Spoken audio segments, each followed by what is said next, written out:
right, so here we go. Okay, so for number 3, it says a crate with mass M. Is that going to work? Yes. Is at rest on a horizontal frictionless surface. So, crate with mass M is at rest on a horizontal frictionless surface. Another identical crate is placed on top of it. Assuming that there's no slipping of the top crate, as a horizontal force F is applied to the bottom crate, determine an expression for the magnitude of the static frictional force acting on the top crate. All right, so remember, you guys, when you're solving this, this is a system of objects problem, right? Okay, there are 2 objects. So 99% of the time when you're solving one of these systems of objects problems, you want to start by looking at the whole system. So if you look at the system, here's what we know. We know that the whole system has a mass of 2m, right? Follow? All right. We know we're pulling it forwards with a force of m. And so the acceleration of the system is going to be net force divided by mass. So force, the force that's being applied, divided by 2m. Does that make sense? All right, so our goal is to get that acceleration. Now, the question is, what's the force of static friction on the top crate? Well, so if you look at just the top crate, you guys, there's really only one force affecting its motion. What's the name of that force, you guys? Friction, right?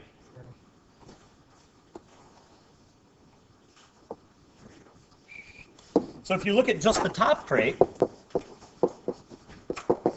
you're going to go, all right, well, that thing's got a mass of m. And the only thing pushing it forward is the static friction between it and the bottom crate, right? So this is my force of friction static, right? Is everybody okay with that? All right, and that has to produce this acceleration, right? So the force, what are we trying to find? Force of friction static, which they're just calling F. So that's got to be this mass times the acceleration of the system, right? We want the top block to accelerate at the same rate as the bottom block, right? So my net force is my static friction. So net force is mass times acceleration. Here's my acceleration, F over 2m. And the m's cancel, so it's got to be half as much force.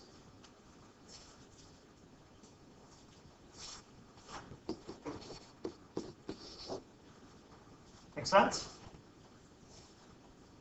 All right, so that's sort of like the mathy way of solving it. There's a way, like, if you understand the concepts, there's a sort of a quicker way of doing this. So before I do that, are there questions about the method that I followed here? It's the same process you follow for any of these system problems. You find the acceleration of the system, then you look at the individual objects and find the magnitude of the missing force. In this case, static friction. Good? All right, now, here's an even easier way to think about it. You go, all right, this force is pulling 2m, right? Static friction is pulling half as much mass at the same acceleration. So if you've got half the mass at the same acceleration, isn't that half the force? So that's it. So it's got to be force over 2. All right? So that's sort of the intuitive way of doing it without going through all this math. Either way works. Follow? Questions with it? All right. So number 4 was similar. Number 4 wanted an equation for, oh, sorry, that's the same thing. Number 4 wanted an expression for the coefficient of static friction. So I don't know why they didn't put an S on this one. That's an oversight, especially since I think that was the answer, if I remember right, wasn't it? Okay, so it's kind of the same idea, but this time we've got to figure out what does the minimum coefficient of static friction have to be? Well, we just figured out a minute ago that our force of friction static is F over 2, right? Good? All right. And what we need is we need for our force of friction, well, I don't want to say this. Our maximum force of static friction is the coefficient of static friction, oops, times the normal force, right? But none of these options sort of have normal force in them, so we need to rewrite that normal force. So in this problem, so we're talking about the static friction on what objects, you guys? On the system, on the top block, on the bottom block? On the top block, right? So if you're looking at your system, here's one of the masses, here's the other mass. The idea is static friction is going to pull this dude forward, right? Okay? So when I find this force of static friction maximum, it's going to be dependent on this guy. So what's the magnitude of the normal force on that top mass, you guys? Just mg, right? Does that make sense or no? Okay, so this is mu s times mg. All right, and I need to make sure that f over 2 is less than that, right? Make sense? You guys are really quiet. Are we okay? Okay. Oh man, I don't know why this thing works sometimes, and sometimes it doesn't. I'm going to try it one more time because I'm stubborn. There we go. Okay, so what we need then is we need for mu s mg to be greater than or equal to f over 2, right? Or I guess it looks like they're just writing it as, oh, because we're trying to find the minimum one, right?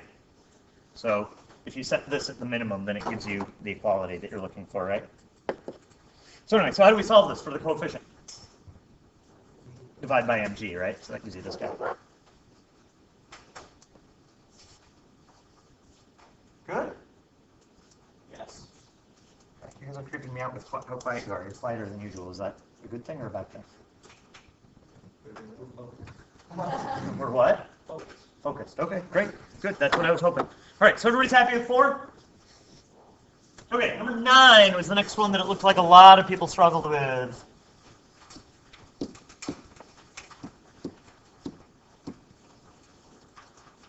Oh, right. Okay, so we've got a skydiver jumping from a flying airplane. He's going to fall for a while, hit terminal velocity, then he's going to pull the parachute, reach a new terminal velocity, and then continue the descent to the ground. So which one of the following represents the drag, the force of time versus drag force, or drag force versus time, right? So when he first jumps, what's his velocity, presumably? 0, right? So what should the drag force be? 0, right? So that eliminates this one, because that doesn't have a starting drag force of 0, right? Okay? Now, so what's going to happen is, as he falls, he goes faster and faster, so the drag force gets bigger, right? Okay? So these all look good, because they all have an increasing drag force at the beginning. Okay? Once he reaches terminal velocity, what does the drag force do? It evens out. It stays constant, right? So I'm going to be looking for something that kind of goes up and then levels out, right? So these all look good. This one I'm a little worried about, but it might just be that he only, maybe he was only at his terminal velocity for a little time. So I'm still not going to quite rule that one out. All right? But when he pulls the parachute, what does that do to the drag force? It suddenly increases it, right? Your area gets way bigger, right? Remember, drag force is 1/2 c rho a v squared. The parachute, poof, giant area, giant drag force, right? So I want one where the drag force spikes. Oh, so that rules out these two. Ooh, those last two are really similar, aren't they? There's a really important difference between them.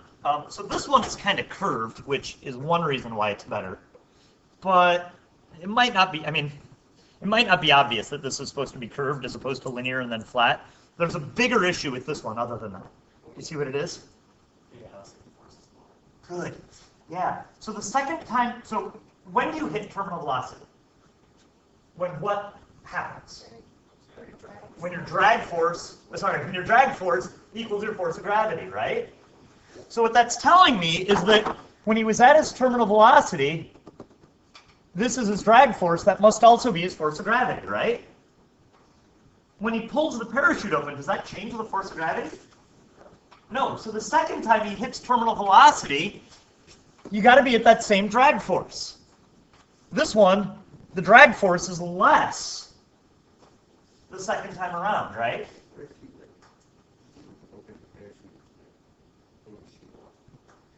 Yeah, you're right. If your mass decreases, then yes, that could be possible, but that's not how parachutes work. Unless you're, Bugs Bunny and you have stuffed the parachute pack with pots and pans and stuff, right? All right. Yes. Could you argue that there is, well, I guess this makes sense, but there's less gravity higher up? You could, but it's not going to be significant, and you're right. I mean, it would be the reverse then, right? It'd be the reverse. All right, good with 9? All right, did you follow the train of thought there? Dynamite. All right, number 10. Nope. This one is totally dirty pool. It's none of them. The right answer is none of them are right. All right, so let's see why. So we got a feather and a minivan both being dropped. So, oh shoot, I already locked it. Ironically, I usually forget to do it, and this time.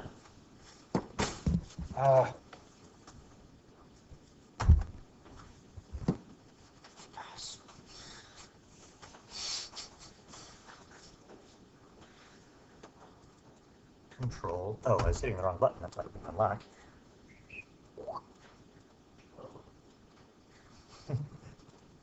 Okay, so here we go. I know you guys can't read them anymore, right? I needed to be able to read it and at least buy myself some space. Okay, so here we go. So we got a feather and a minivan. So here's the feather, here's the minivan. Okay? They're both being dropped vertically downward from the same height. They're both subject to air drag as they fall. The minivan reaches the ground faster, than the feather. Which of the following statements occurring in the situation is true, if any? So, both of them are going to have a force of gravity pulling them down, yes? Yes. Which one's going to have more force of gravity? Minivan, right? So this is going to be big force of gravity, right? Whereas this, it's a feather, it's going to be little itty bitty force of gravity, right? All right? Now, the feather eventually floats, right? It hits terminal velocity pretty quickly. That's why it floats, right? So very quickly it hits terminal velocity, which means that my drag force is the same as my force of gravity, but it's very small, right? Now, the minivan is moving a lot of air as it moves through the air, right? Certainly much more air per second than the feather is, right? So almost immediately, the drag force on the minivan is bigger than the drag force on the feather. So why does it fall faster if there's more drag force? What do you got, Patrick? The feather, the shape of it is part of it, certainly, yeah, because you could compact the feather into a tiny little ball, and then it would fall at the same rate. But it doesn't quite get at what I'm trying to show you. You got an idea, Kristen? Yeah. So the idea is here, my net force is going to be 0 very quickly, right? Here, because your mass is so big, you've got a tremendous force of gravity, right? And so in order for your drag force to cancel out your force of gravity, it would have to be going freaking fast, right? Because remember, your drag force depends on 1/2 c rho a v squared. Sorry, there's a rhythm to that. So your velocity would have to be really big to get that much drag force, right? And falling 20 meters, you're not going to get there, right? Okay? And so the idea is that these forces are never going to cancel, so it's always going to be accelerating during the fall. Cool? All right, so with that in mind, let's answer the question. So which of these statements, if any of them, are true? A, the minivan has a larger terminal velocity than the feather. True or false? So far, true, right? The minivan has a larger terminal velocity. For sure, right? Because it's got to be going way faster to have the drag force equal the weight, right? Because it experiences less air resistance. No. Right? I know, and yeah, so that's the best wrong answer. Okay? It doesn't experience less air resistance. Because as it falls, it's pushing way more air per second. Because it has bigger surface area, it's moving faster. Follow? All right, so A, unfortunately, is not a great answer. But actually, it's very close to being a good answer, but it's not quite there. The first part is right, the reason is wrong. All right, B, the minivan encounters a smaller force of air resistance than the feather, and it falls faster. That's almost the exact same thing, right? It doesn't have a smaller force of air resistance, it's bigger. So that one doesn't work. C, each object experiences the same amount of air drag, but the minivan experiences the greatest force of gravity. So again, it's that same issue that there's more drag on the minivan. D, the feather experiences more air drag and has a smaller terminal velocity. No, it doesn't have more air drag. So, follow? That one was tough. That's a tough problem. Does it make sense, though? Yeah. Cool. All right, so that was number 10. Next on my list is 14. 10, 11, 11, 12, 12, 12, 13, 13, 14. Yes. Okay. Okay, so a steel ball is whirled on the end of a chain in a horizontal circle of radius r with a constant period t. If the radius of the circle is then reduced to 3/4 of r, 0.75 r, while the period stays t, what happens to the centripetal acceleration? Right, so this problem is about centripetal acceleration. So automatically I'm going to pull out my centripetal acceleration equation, which is that. But the problem is I want my acceleration not in terms of velocity and radius, but in terms of period and radius, right? Time and radius. So I'm going to have to do a little substitution here. Let's see. I know that v is equal to the circumference of the circle divided by the time it takes to complete that circle. Right? Okay, so I'm going to substitute this in here. So I'm going to get that my centripetal acceleration is this, 2 pi r over t squared all over r, right? V squared over r. Follow? So I think we did this yesterday, right? We multiply by 1 over r here, multiply by 1 over r here. And so let's see, we're going to get on the top, we're going to have 2 squared, which I guess I could just write as 4. Pi squared, r squared, over t squared, and then times 1 over r. Oh, I forgot the squared on the pi. Thank you. Thanks. Sorry about that. Okay, good. All right, so what happens? These guys cancel. So here's my equation, right? For my acceleration. So my period's staying the same, but my radius is going to be 0.75 times as big. So what's going to happen to the acceleration? 0.75 times as big, right? So decreases to 0.75 times its initial value. Yes? Can you just give us the answers? Yes, I will do that. Let me go through and hit these ones and then yeah, I'll do that. Yeah, totally. Yeah, that didn't occur to me. Sorry. All right, are we good? Okay. What was the next one? 18? We're almost done. I just have 3 more to do, and then I'll go through and give the answers, and then we can... I should have done that. I'm sorry. Do you know what? That probably makes more sense, because then you can be looking at other ones while I'm going over them. Let me do that. All right. Let me pause. I'm sorry. It didn't occur to me. I should have done this at the beginning. Let me take a second to read through all of the answers. So I'll go back to the beginning, read through the answers. I'll finish up these couple, and then if there are other ones you want me to go over, I'm happy to. Good suggestion, Mary. Okay, are we ready? So here we go. Number 1 is C. Number 2 is B.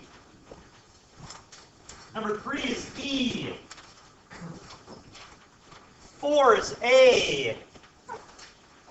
5 is B. 6 is E. 7 is B. Too fast? Are we okay? 8 is B. Sorry, I circled the answer there. 9, we went over, that one's A. 10, we went over, that one's E. 11 is D. 11 is very similar to the minivan feather problem. Number 12 is E. 13 is D. 14 is C, sorry, it's E. 15 is A. 16 is B. 17 is E. 18 is A. 19 is C. 20 is A. 21. I want to make sure I go over either 21 or 22. I'm sorry, I'll shut up. Okay, 21 is B. 22 is A. 23 is C. 24 is A. 25 is A. And 26 is B. B as in boy. And all the equations B for the there are on the Yes, and yeah, I will give it out this time. I'm going to run off like a gabillion of them. Just leave it there and figure out what to do. Okay, good. Do I need to repeat any of them? Are we good? Okay, so where was I? 16? Was that on my list? No, 18 is the next one on my list. Okay, 18. Complete the following statement. Maximum speed at which a car can safely negotiate an unbanked curve depends on all of the following factors except blah. All right, so here's the deal. Top view. Here's your car going around a circle, right? What provides the centripetal force? Static friction, right? And that static friction has to be equal to my centripetal force, so right? So my net force here is equal to my centripetal force, which is equal to my force of static friction. So my centripetal force is mv squared over r, and my force of static friction is equal to the coefficient of static friction times the normal force, which is really just mg, right, on an unbanked turn, right? That's implying flat. So your masses cancel. Okay? So the maximum speed at which we can safely negotiate it, that would mean solve this mess for v, right? So v is going to, well, let's do v squared equals mu s g r. Cool, and then you can certainly take the square root, right? All right, so it looks to me like the velocity at which I can go around the corner is going to depend on the coefficient of static friction and the radius. Good? Which makes sense, right? The smaller the radius is, the slower you got to go around the corner, right? And the less friction there is, the slower you got to go, right? Okay. All right, so let's see. Does it depend on the coefficient of kinetic friction? No, because if you're talking about kinetic friction, you're already sliding. So that's no good. Exactly, right. B, coefficient of static friction. That one looks good, but let's check the others. That's all you have to do. I know. Yeah, but let's just make sure that the other ones matter. Acceleration due to gravity? Yeah, that matters. Diameter of the curve? Well, that's going to affect the radius. And then the ratio of the static frictional force and the normal force, that is coefficient, right? Right? Because mu s is equal to s max, thank you, over Fn. I don't know why I stumbled on that. Good? All right. Let's see, what's next on the list? 25 and 26. All right, really quick. This one didn't show up, but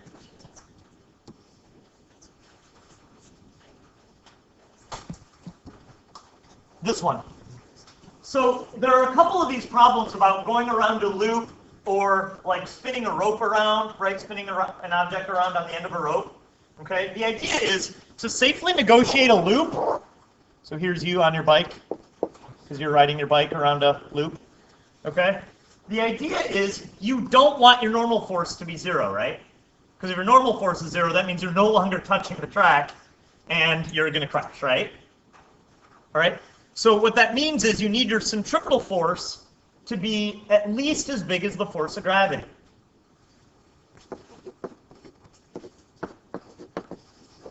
Right? So centripetal force is mv squared over r. That's got to be at least as big as mass times g.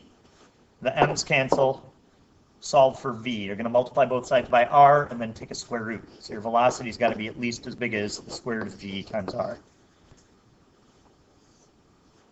Okay, so like when you go golfing, miniature golfing, and you got to hit the ball around the loop, you got to make sure that the velocity at the top of the loop is at least the square root of g times r. So bring your calculator next time you go, all right? Hold on, Mom, hold on. But, all right, so are we good? Does that make sense? Same thing if you wanted to spin something around a rope, right? Have it go all the way around, you'd have to have a tension that's greater than your force of gravity. Same idea. All right, are we good? Yep. Cool. What was I? Oh, 25.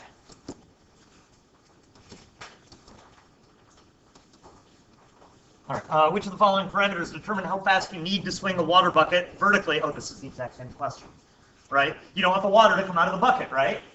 So it's exactly what we were just talking about. You need to make sure how fast. So the question is the velocity, right? So you need your velocity to be bigger than the square root of g times r. It's the exact same logic we just went through. Okay, you want your centripetal acceleration to be bigger than the acceleration of gravity. Okay, so what does it depend on? Well, let's see, it depends on the radius. It doesn't look like the mass matters. It doesn't look like the mass matters. It doesn't look...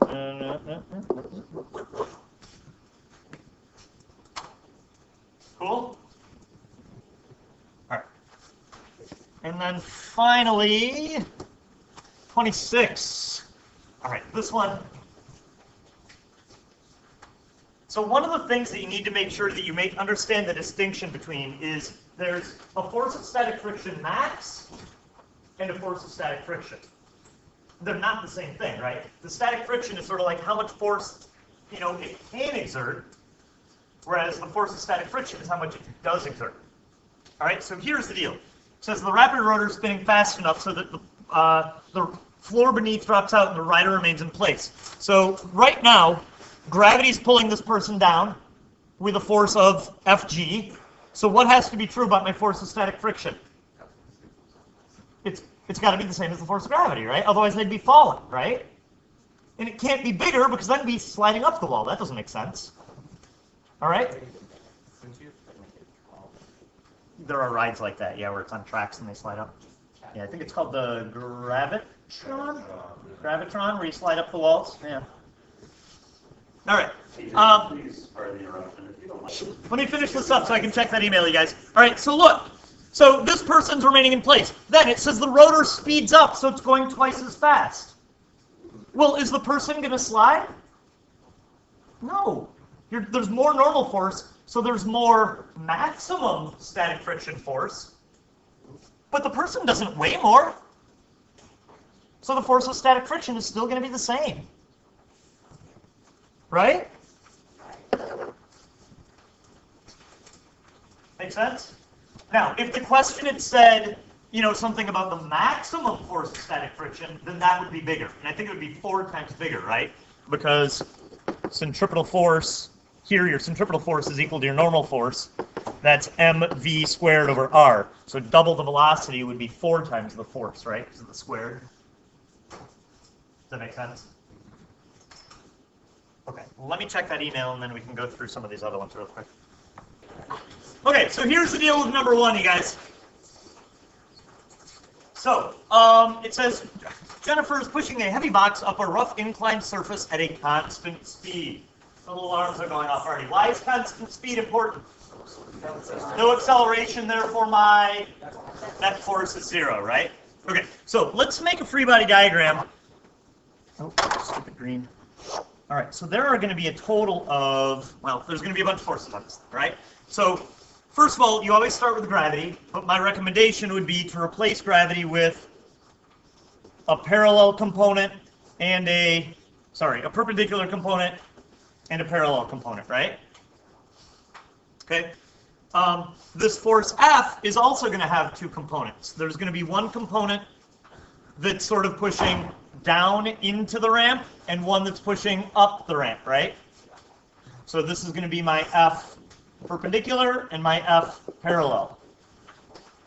So I've got an F perpendicular and an F parallel. Okay, so notice, don't be confused by this. There's a parallel component of the applied force and a parallel component of the gravitational force. You guys understand the distinction between those? All right, there's one other force that I'm missing. What do you got? Oh, okay, sorry, two other forces I'm missing. My bad. Friction. How did I know friction was going downhill? Because she's pushing it up the ramp. All right, so there's my drawing. Now I want to come up with an expression for the normal force. So when I first started solving this, I thought, oh, well, that's just equal to FG perpendicular plus F parallel. Or, you know what I mean? FG perpendicular plus F perpendicular. But the problem is that doing that wouldn't involve the coefficient of friction, would it? Okay, so I need to find another way to kind of go about this. Which one of these forces, using which one of these forces would bring in that coefficient? Kinetic friction, right? Okay, so here's the equation I'm going to use. I know that my force of kinetic friction plus my FG parallel has got to equal F parallel. Right, because your net force has to be 0. So let me pause there for a minute. Mickey, are you okay with why I chose to look at the parallels instead of the perpendiculars? Yeah. All right. So now it's just a matter of kind of doing some math. So let's see. This force of kinetic friction, well, that's equal to the coefficient of kinetic friction times, the normal force. Plus, let's see, FG parallel. Well, that's mg sine theta. That equals F parallel. So let's see. You can't really see it. I wish I'd made this drawing a little clearer. So here's my F parallel. Dang it. Here's my F perpendicular. Here's my F parallel. So my F parallel is going to be, let's see, here's my, what angle is this right here? That teeny little dude that I drew there. That's theta again, right? So the F parallel is going to be F times the cosine of theta, right?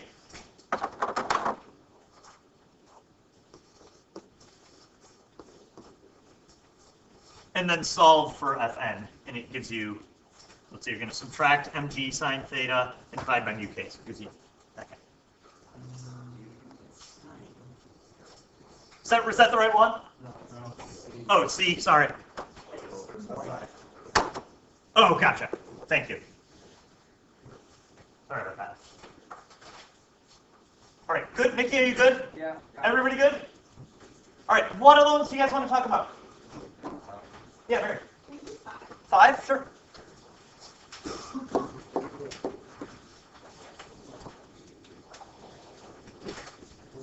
Okay. Oh, right. Okay.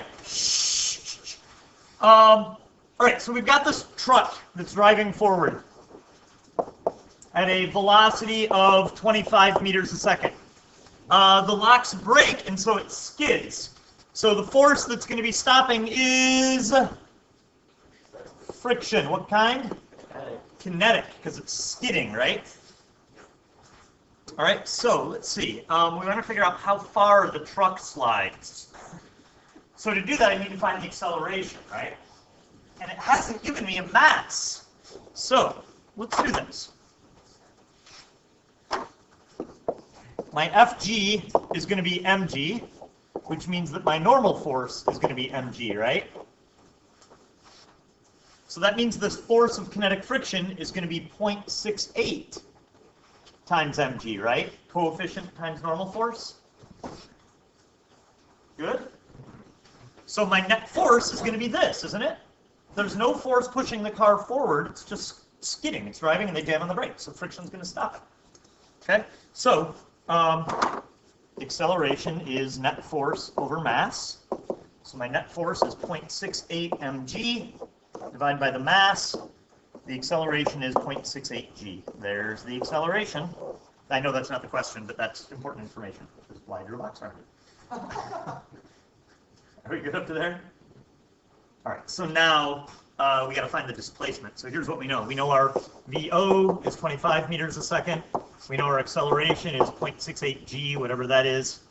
What's our V? What's our final velocity got to be? 0. So we're trying to stop it, and we're looking for a displacement. So you can use this guy, 2a delta x equals v squared minus vo squared, and solve it. Those equations, you guys, I can't stress this enough. You have to know these constant acceleration equations. What are the other two? They're up on the board up there. They all have a bunch of y's on them because we're doing projectiles with my regular class, or my honors class, but Okay. so just ignore all the y's and you're good. All right, I think we have time for one more, maybe? I don't know. Good? No? Okay. All right, so I'm around after school today. I'm here before school on Thursday. Format of the test, I'm going to try to shorten it up a little bit. I'm looking at maybe 10 of these guys and one for your response. I'm hoping that that little difference will make enough that you guys have enough time. Okay? Good? Keep in mind, I've not yet written the pre-response question, but here's what I am thinking. There's 3 big chunks to this. Friction, circular motion, drag. I'm going to try to hit as much as I can with one problem, right?